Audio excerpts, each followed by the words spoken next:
Caedmon and Harper Audio present The Outsider by Richard Wright, performed by J.D. Jackson.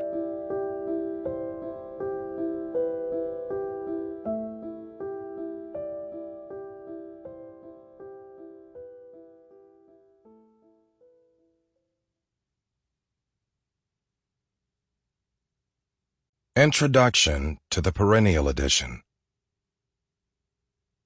The Outsider is Richard Wright's second installment in a story of epic proportions, a complex master narrative designed to show American racism in raw and ugly terms. The kind of racism that Wright knew and experienced, a racism from which most black people of his own time could not escape, remained the central element in his fiction. Stories of American racism and economic injustice, told in the way Wright preferred to tell them, have all but gone out of fashion. Ironically, however, it is precisely Wright's fictions which are coming to life for us today. The stories of Bigger Thomas in his earlier book Native Son and Cross Damon bear an uncanny resemblance to many contemporary cases of street crime and violence. And the media's often thoughtless exploitation of the negative and sensational aspects and perceptions of black communities is probably even more frequent in real life today than in Wright's world of fiction.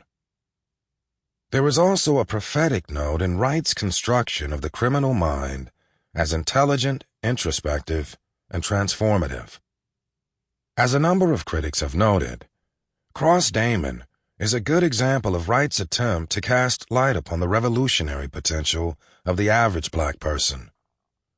Cross is articulate and assertive and engages in actions up to and including murder that represent explosive acts of resistance sparked by his refusal to be dominated or to let others be dominated by political ideologies or social forces.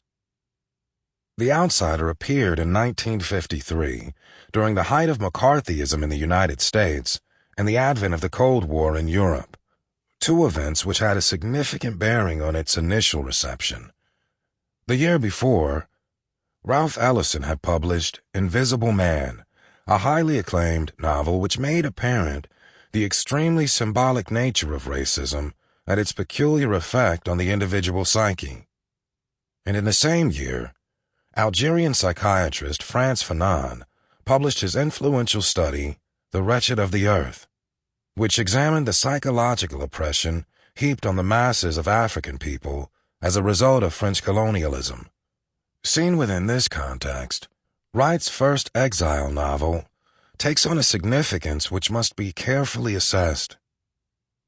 Early critics saw The Outsider as Wright's attempt to become universal, to move outside the racial paradigm.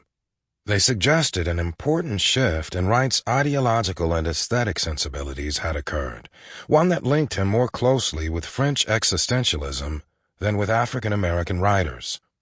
This opinion served a useful purpose in a sense, for it shielded Wright from some of his critics who would tend to characterize him as an ex-communist and rabble-rouser who had been a serious critic of American race relations.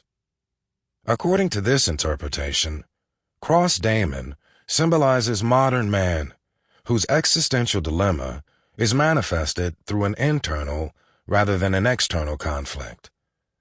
Sensitive and intelligent, Cross denies his racial identity and feels free to act upon the world in order to invest it with meaning.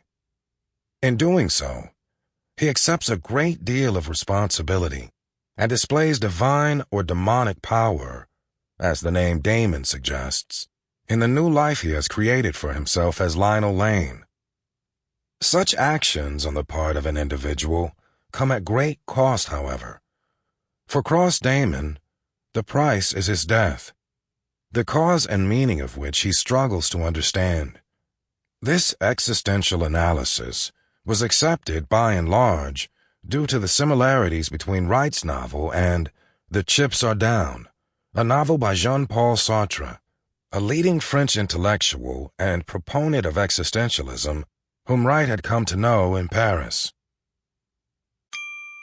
Sample complete. Ready to continue?